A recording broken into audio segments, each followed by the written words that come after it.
Hello, this is Microphone Media. Please like, subscribe, and share. Thank you. سلام تعنا هذا اللي دحان دوعيلكم دحان دهاديركم أما لا علم ذلهم سمعتنا سلام نأخذكم يخون أزي مايكروفون ميديا مايكروفون ميديا حد شغلكم كعمان قاعد احنا مساهم نالنا ناي كل شيء عبد مستي ناي زويت سب ناكل كوينكم كتقصلوا سبسكرايب زي جوركم سبسكرايب كبروا لايكن شيرن غيركم نخصم وون بخبر نعدمكم سمعتنا لايك مقبارة يترسعوا كابز هذا سكند جميركم وانا وزخونو زيناتات سل زخونو مالتي مبارك سجي كبلنا سمعتي خم تريو مجم كندي زمن كما غير خم زلاوت تريو ولهم قدم هذه يا ابي احمد اسرت غزه اني ኤርትራ እናተመላለሰ በህቡ ሳዋን ተይቀረየና ኸደ ሁሉ ነገር ወጪ ና ኤርትራ ሰራዊት ደሞዝ ና ኤርትራ ጥይት ታንክታት መዳፍዓት ሁሉ ነገር ተተኳስም ይሆን ሁሉ እንካብ አብይ አህመድ እናተወሰደ ይወሃብ ነይሩ ያው ተሐጋጊዞም ዝጎሩ ዓመት ታሪኽዩ መኹል ሻዕ ዝከርዩ هذا ግን ተቀይረሃ ዓመት كل ነገር ተቀያራዩ አብይ አህመድ ንሁሉ ኸጥፍ ዝመፀ ሰይጣን ይኑለኩም ንዝዩ አብይ አህመድ ቋሚ ዝኾነ ፈታው ይብልን ቋሚ ዝኾነ ነገር ናይ አብይ አህመድ ታስልጣኑን ያ ታወንበሩ ንጉሰ ነገስት ሻውዓይ ንጉስ ክትከውን ይኻ ኢላ እንኡ አጠንቁላ ትኹን ፈሊጣ ትኹን አምላኽ ነገርዋ ኾውን ይኽእል እንታይ ንፈልጥ ንፈልጦ ነገር የለን እንኡ ስለ ዝበለቶ 7 ዓመተይ እናሃሎ ሻውዓይ ንጉስና ኢትዮጵያ ትከውን ይኻ ኢላህን እያ እናበለ ዝዛረብ ንሳነ ምሕላው ይምበር ንኡመተት አቦመተ ደቁሞቱ ሰበይቱ ሞቱ ይቅርታ ግብርለይ እዚ ናይ ማንና እናግረኩም ዘለና ፈታው ዝበሃል የብሉን አብይ አህመድ ይጥቀመልካ ካብ ኩሉ ህዝብ ዘሕዝኖ ኻሲ ይጥቀመልካ ሞ አኸይሉ ዝተፈካ እንተለኻ ዓመ ከምዘይትለዓል ገይሩ እዩ ማሲካ ሓይኽካ ናብ ቆሻሻ እንዲኻ ትድብርያ አብይ አህመድ ግን ናብ ሽንቲ ቤት ደብርዩ ፍላሽ እዩ ዝገብሮ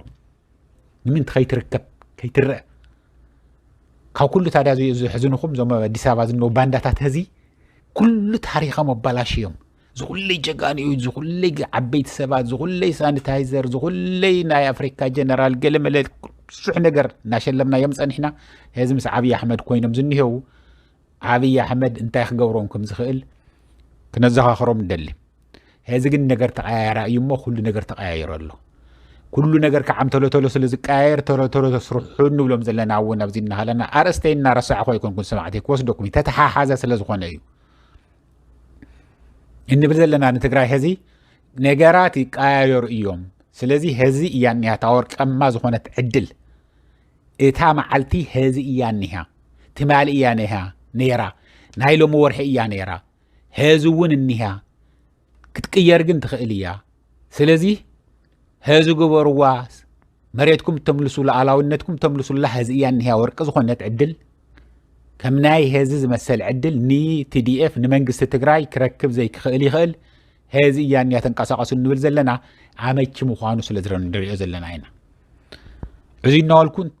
انت إذا كاير زلو تانكتات إيرترا نابدو إثيوبيا نبللنا انت ايو خما ايو زرزر بلنا احنا مسؤولكم هنا خمت زولناكم كن كشع هذا لايك انت زيركم ولا لايك كيركم جمروا ناولكم باركس انت عايز كاد زل سمعته هذي افتو حلفه وين دقاقمنا نقركم زلنا تتحا هذا ايو نعبي احمد الدخم كان نموراد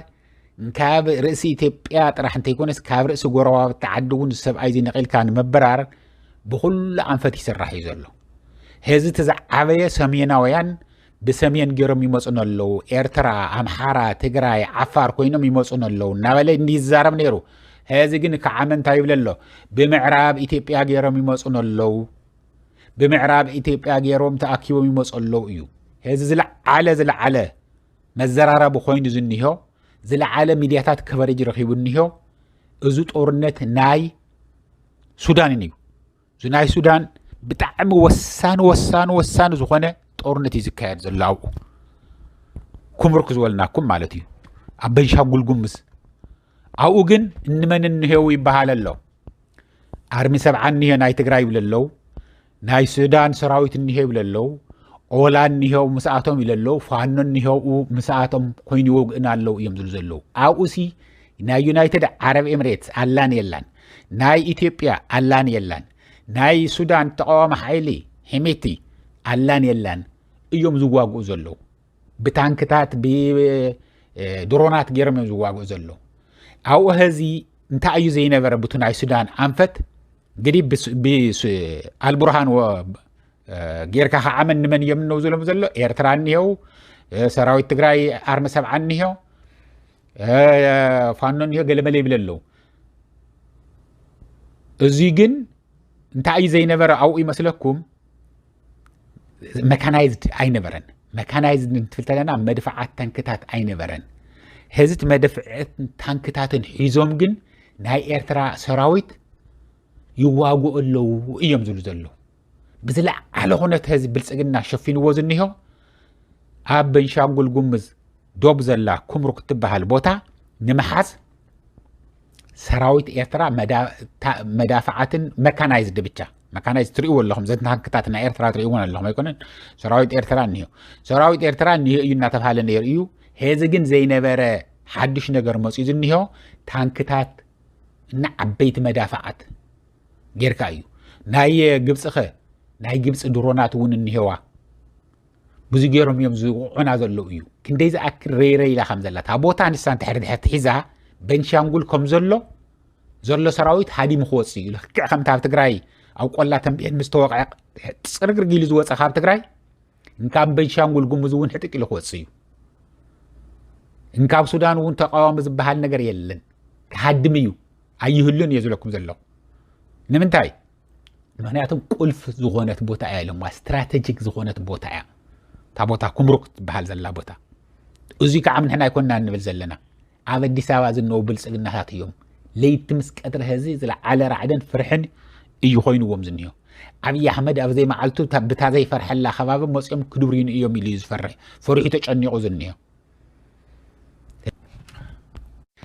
ናይ ዕራብ ዓድታት ሚድያታት እውን ከቨር ይገብሩ ኣለዋ ናይ ዓለም ለኸ ሚድያታት ተን ዓበይቲ እውን ከቨር ይገብሩ እየን ዘለዋ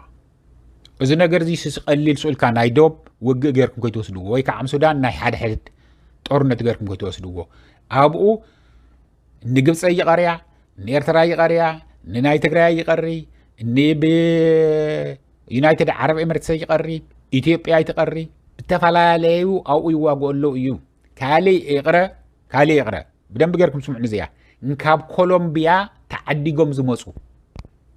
ብዶላር ዓዲጉ ዘምፅኦም ብጣዕሚ ብዙሓት ሰራዊት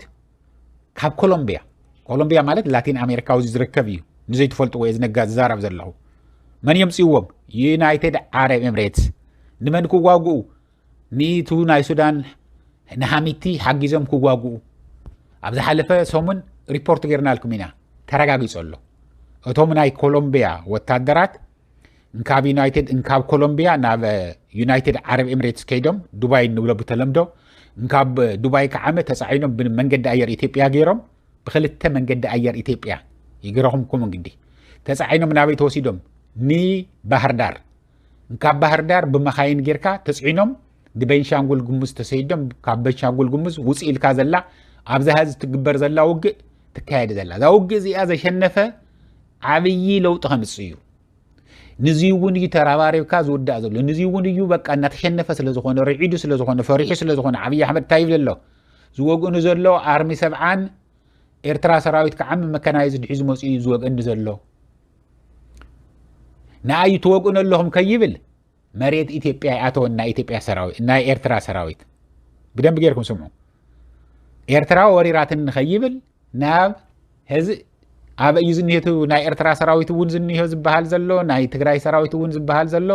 ኣብ እዩ ዝንሄው ኣብ ናይ ሱዳን መሬት እዩ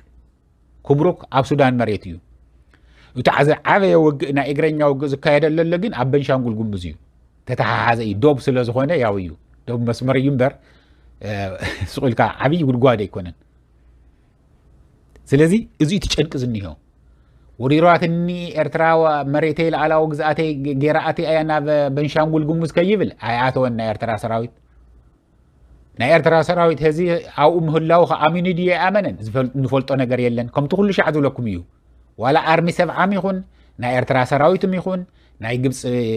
ድሮናትም ይኹን ይብሉ ኣለው ኢና ንብል ዘለና እምበር እንተፈለጥናዮ እውን أين أمنن أين خحدن إسرائيل كل شيء عن تبل كيدا توقعت تخون زي وقعتهم تخون زبزح توقعوا ده كم زي غير مانم كم زوقعوا أف حدا بوتا خيدا تدبدب كاود حارة إتو ناي عالم ميديات كعمة إسرائيل يقولوا خلوا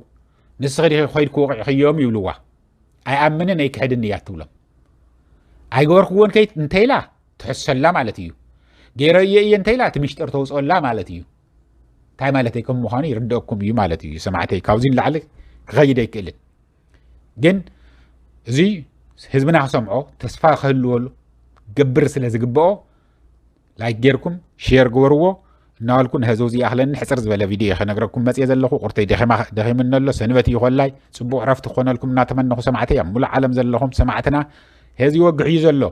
سبعيزي تنقيل زدبره يليو እንኳን ናይ ኤርትራ ወደባት ናይ ኤርትራ መሬት ይቅረና ኢትዮጵያውን ክሕሉ ዘይኽእል ኣብ አዲስ አበባ ተዓጽዩ ዘሎ ሰብዚ ህዝብ በቤንሻንጉል ጉሙዝ እንተመጽየምዎ ካኡ ጋምቤላ እንሄ ብክየው ደቡብ ኢትዮጵያ እንሄ ብጣዕሚ ዝተናደደ ደቁ ዝረገፍዎ በየውግኡ ብሰሜን ከዓምከት ከም ትፈልጥዎ እዩ ዝኣትወሉ ዝወጸሉ ማይ ይፍለጥን እዚ ጨኒቆዎ ዝንሄ ሰብኣይ ከዓብድ ኢሉ ዝንሄ እዚ እናልኩን ህዝብ እዚ ኣኽለኒ ሻዕ ዝቕፅል ግዜ ሰላም ድሓን ወዓል ድሓን ሕደሩ ቻው